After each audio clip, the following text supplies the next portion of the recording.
అండి ఈరోజు తోటకూర నువ్వులు వేపుడు చూద్దామండి. స్టవ్ వెలిగించుకొని గిన్నె పెట్టుకొని 3 స్పూన్లు నువ్వులు 3 ఎండుమిర్చి వేసుకొని దోరగా వేపుకోవాలండి.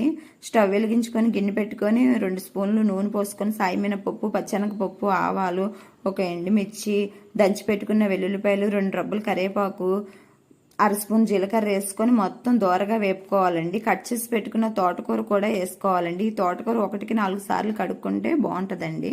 తగినంత సాల్ట్, ఒక అర స్పూన్ పసుపు వేసుకొని మొత్తం అంతా కలుపుకోవాలండి. ఒకసారి కలిపేసుకొని మూత పెట్టుకొని మగ్గబెట్టుకుందామండి.